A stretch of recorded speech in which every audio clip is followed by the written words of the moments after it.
¿Qué tal? Buenas tardes. Hola de nuevo. Estamos en El Mundo Ahora de France 24. Muchísimas gracias por elegirnos una vez más para estar informados. Yo soy Rosa Pérez Masdeu. Vamos con las noticias. Entre elogios mutuos, Donald Trump y Xi Jinping acuerdan congelar al menos por un año los ataques económicos recíprocos entre China y Estados Unidos. Los líderes de las dos potencias mundiales pactan la desescalada arancelaria y la suspensión de los controles a las exportaciones de tierras raras. Acuerdo económico con China y demostración de fuerza en Estados Unidos. En las últimas horas, el presidente Donald Trump ordenó al Pentágono reanudar las pruebas con armamento nuclear inmediatamente para igualar a otras potencias, dijo. La policía francesa detiene a 5 personas más presuntamente vinculadas al robo del Louvre, entre ellas uno de los principales sospechosos. Sin embargo, a esta hora las joyas de la monarquía francesa siguen en paradero desconocido.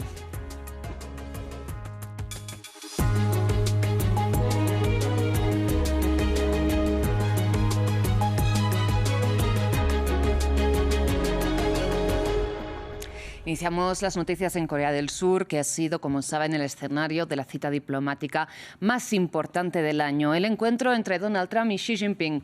Entre elogios mutuos, los dos presidentes más poderosos del mundo han sellado una tregua económica entre Estados Unidos y China. A continuación, les ofrecemos un resumen del encuentro. Un apretón de manos tras 1 hora y 40 minutos de conversaciones y ninguna declaración conjunta para la primera reunión entre los líderes chino y estadounidense desde el regreso de Donald Trump a la Casa Blanca. El presidente estadounidense la calificó de gran éxito y se fraguó con un acuerdo sobre las tierras raras y una reducción de los aranceles aduaneros sobre China. Ya no hay bloqueo sobre las tierras raras. Eso va a desaparecer de nuestro vocabulario. Es un acuerdo de 1 año y luego lo ampliaremos. Trump afirmó que los aranceles a las importaciones chinas se reducirían del 57 al 47%, disminuyendo a la mitad los aranceles relacionados con el comercio de precursores del fentanilo, del 20 al 10%. El fentanilo es un tema candente para el presidente estadounidense y considera que China no controla su circulación. En cuanto a las tierras raras, Donald Trump se enfureció tras el anuncio de Beijing de una reducción de las exportaciones, minerales indispensables para la industria estadounidense. Al comienzo de la reunión, el presidente chino se mostraba optimista. Señor presidente, estoy dispuesto a seguir trabajando con usted para sentar unas bases sólidas para las relaciones entre China y Estados Unidos y crear un ambiente propicio para el desarrollo de ambos países. Los dos líderes también abordaron la guerra en Ucrania y el presidente estadounidense aseguró que trabajarán juntos con China para intentar encontrar una solución. Sin embargo, no hablaron del asunto de Taiwán, un tema que quizás se aborde cuando Donald Trump visite China en abril, según se anunció tras esta reunión. A continuación, Xi Jinping será invitado a Estados Unidos. Bien, como decíamos, en paralelo a este entendimiento económico, el presidente Donald Trump escala la amenaza bélica y ordena al Pentágono retomar las pruebas de armas nucleares inmediatamente. El republicano alegó que la medida va dirigida a igualar las prácticas de otras potencias atómicas. Esto llega después de que este fin de semana el mandatario ruso Vladimir Putin se felicitara por el éxito de sus ensayos de un nuevo misil de crucero con propulsión y capacidad nuclear que, según declaró, sería capaz de esquivar cualquier sistema de defensa antiaérea. Estados Unidos informó sobre un cambio en su estrategia de armas. El presidente Donald Trump declaró que su país reanudaría las pruebas nucleares. El mandatario anunció el cambio tras afirmar que Washington posee la mayor cantidad de armas nucleares. Tenía que ver con otros. Al parecer, todos ellos eran ensayos nucleares. ¿Rusia? Tenemos más armas nucleares que nadie. No hacemos pruebas y las suspendimos hace muchos años. Pero dado que otros sí las hacen, creo que es apropiado que nosotros también las hagamos.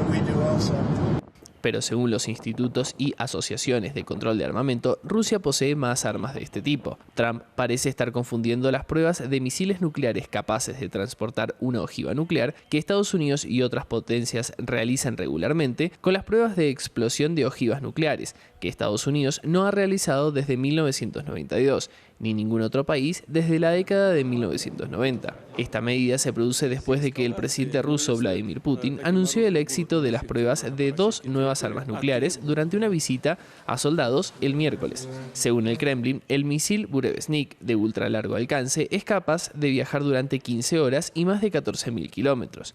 El otro es el Poseidón, un dron submarino no tripulado de propulsión nuclear, capaz de generar una explosión que provocaría oleadas de radiación nuclear que contaminarían las costas. Las tensiones en torno a las armas nucleares se han intensificado este año entre las dos potencias a raíz de la guerra de Rusia en Ucrania. En agosto, Washington reposicionó 2 submarinos nucleares en las denominadas regiones apropiadas, tras las declaraciones del expresidente ruso Dmitry Medvedev, quien insinuó que un ataque nuclear podría ser una respuesta a las crecientes tensiones en torno a Ucrania. Tal y como escuchábamos en este informe, ante este panorama, el Kremlin rechazó que las pruebas armamentísticas recientes de este fin de semana fueran explosiones nucleares, sino de capacidad nuclear. Escuchemos. El presidente Trump mencionó en su declaración que otros países están realizando pruebas de armas nucleares. Hasta ahora no sabíamos que alguien estuviera realizando pruebas. Y si se refiere a las pruebas del misil Burevestnik, esto no es una prueba nuclear en absoluto. Estados Unidos es un país soberano que tiene derecho a tomar sus propias decisiones. Pero quiero recordar la declaración del presidente Putin, que ha repetido en numerosas ocasiones: si alguien incumple la moratoria, Rusia actuará en consecuencia. Mientras tanto, en el terreno de la guerra en Ucrania, Rusia intensifica los ataques contra el territorio ucraniano. Esta pasada noche, Moscú lanzó más de 650 drones y 50 misiles contra el territorio de Ucrania. Sin embargo, el presidente Volodymyr Zelensky alertó que es en la ciudad en concreto de Pokrovsk donde su ejército enfrenta la situación más difícil, porque es ahí donde Rusia concentra ahora el mayor número de efectivos. Desde Kharkiv, nuestra periodista Emanuel Chas nos cuenta más. Aunque hacía más de un año que los rusos llegaron a las puertas de la ciudad de Pokrovsk, en la región de Donetsk, en los últimos días la situación se deterioró en este punto crítico del frente. Después de un año de guerra de desgaste, la logística se volvió muy complicada para la defensa ucraniana, sometida a una intensa presión rusa. Según el presidente ucraniano Volodymyr Zelensky, la relación de fuerzas es de 8-1 a favor del agresor ruso, pero a pesar de los intensos combates urbanos, las tropas ucranianas mantienen de momento sus posiciones. Así que a pesar de las declaraciones rusas, Kiev negó el cerco de la ciudad, así como el de la ciudad vecina de Mirnograd, y basándose en inteligencia de fuentes abiertas y también en las declaraciones del ejército ucraniano, hubo al menos 200 soldados rusos en el centro de Pokrovsk, y esta presencia pareció confirmada por videos que muestran hace unos días a civiles que no pudieron abandonar la ciudad y que fueron asesinados en las calles por estos soldados rusos en la zona de la estación. Del lado ruso circuló en las redes sociales imágenes de una bandera rusa que ondeó sobre el cartel de la ciudad, pero los combates continúan por este centro logístico clave de la región de Donetsk. Cambiamos ahora de foco, vamos hasta Medio Oriente, porque la oficina del primer ministro israelí, de Benjamin Netanyahu, confirmó que recibió hace unas horas los restos de 2 rehenes más entregados por Hamás al Comité Internacional de la Cruz Roja. Según el recuento del medio Al Jazeera, la organización palestina todavía debe entregar a 11 de los 28 cadáveres previstos en el marco del acuerdo de cese el fuego que Israel volvió a violar este miércoles cuando mató a más de 100 personas en bombardeos nocturnos. En otro frente, y tras un nuevo ataque israelí contra el Líbano, donde supuestamente, recordemos, rige un cese el fuego entre Israel y Hezbollah, el presidente libanés Joseph Aoun ordenó esta vez al Ejército Nacional al regular defender la soberanía del país. Cambiamos de tema nuevamente, vamos hasta Brasil, donde sigue la controversia, como imaginan, por el alcance del operativo de la policía de Río de Janeiro contra 2 favelas. Por un lado, el gobernador de Río, hablamos de Cláudio Castro, y los dirigentes del Partido Liberal defienden las tropas que ejecutaron la operación que mató, recordemos, a más de 120 personas. Por otro lado, el gobierno federal de Lula da Silva pide replantear la lucha contra el crimen organizado. Diego Bazzani nos cuenta más. Opiniones divididas por la operación policial en Río de Janeiro contra el narcotráfico. Tras el operativo contra el grupo al margen de la ley Comando Vermelho, que dejó más de un centenar de muertos, el Partido Liberal de Brasil, formación a la que pertenece el gobernador de Río, Cláudio Castro, ha justificado el proceder de las tropas cariocas. Este jueves, el senador Flavio Bolsonaro, uno de los líderes del movimiento político conservador, agradeció los efectivos que ejecutaron la operación. Estoy muy orgulloso de nuestros policías en Río de Janeiro, que se enfrentaron a un verdadero infierno para liberarnos del Comando Vermelho. Son verdaderos héroes. En la otra orilla, el presidente Lula da Silva argumentó el miércoles que se debería priorizar una estrategia contra el narcotráfico que no deje víctimas y que ataque la financiación de los grupos armados como el Comando Vermelho, método que fue utilizado en agosto en un operativo contra el grupo Primer Comando de la capital. A su vez, organizaciones sociales y familiares de los fallecidos siguen poniendo en duda la forma de proceder de la policía en las zonas de Alemão y Peña. ¿Cuántas madres más llorarán? ¿Cuántas madres más entrarán allí buscando los cuerpos de sus hijos? Por Dios, es algo que jamás imaginé sentir en mi vida. Según informaciones obtenidas por el periódico Folha de Sao Paulo, los enfrentamientos armados entre la policía y los presuntos miembros de las pandillas habrían iniciado horas antes del inicio del operativo contra el Comando Vermelho. Por otra parte, como respuesta a lo sucedido en Río, el gobierno argentino declaró la alerta máxima en las fronteras para prevenir la entrada de presuntos pandilleros. Y de Brasil cambiamos a Francia, donde avanza la investigación sobre el golpe al Louvre. La policía francesa detuvo a 5 personas más presuntamente implicadas en el robo de las joyas de la monarquía. Entre ellos a uno de los principales sospechosos, del que además habrían encontrado muestras de ADN en el museo. Sin embargo, todavía no hay rastro de las joyas robadas. En este informe tenemos las últimas novedades, eso sí. 5 nuevos arrestos, entre ellos el principal sospechoso. Este jueves, la Fiscalía de París informó un nuevo avance en el caso del robo de las joyas de la corona sustraídas del museo más famoso de Francia. Puedo confirmar que estos arrestos se llevaron en virtud de una orden judicial emitida por los 2 magistrados designados para la investigación. Los hechos ocurrieron en París y sus alrededores, concretamente en el barrio de Saint-Denis. Imagino que no puede decir mucho, pero ¿tiene perfiles de los 5 detenidos? Es demasiado pronto para describirlos con detalle. Lo que sí puedo decirles es que uno de ellos era de hecho uno de los objetivos de los investigadores.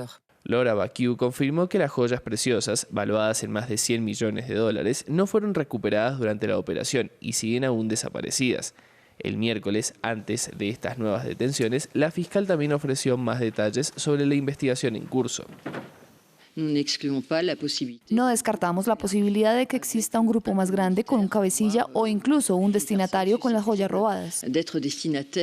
Contrariamente a lo que han informado algunos medios de comunicación, actualmente no hay evidencia que sugiera que los perpetradores contaran con ayuda interna del museo. 2 sospechosos adicionales, arrestados el fin de semana pasado, recibieron cargos preliminares de asociación ilícita y robo, tras admitir parcialmente su responsabilidad en el delito. Los 2 hombres de unos 30 años fueron identificados gracias a las muestras de ADN encontradas en el lugar. Tienen antecedentes penales por tráfico de menores y robos, pero no parecen ser los autores intelectuales del hurto al museo.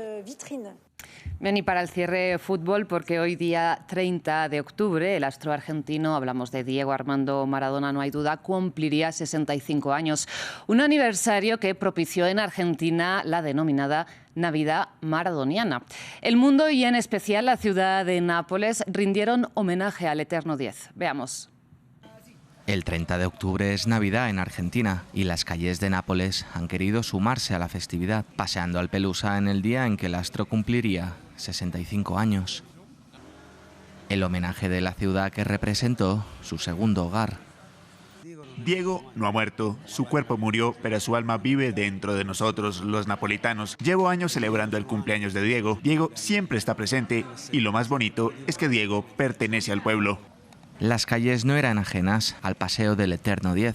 Diego es pasión. Diego es pasión, amor, tradición, un auténtico símbolo para los napolitanos. Nada más que añadir. C'è altro da aggiungere. Aggregazione. Ha unito popoli. Diego es unidad, unió a la gente, incluso a los del norte que estaban en contra nuestra. Gracias a Diego también vienen personas que no son de Nápoles.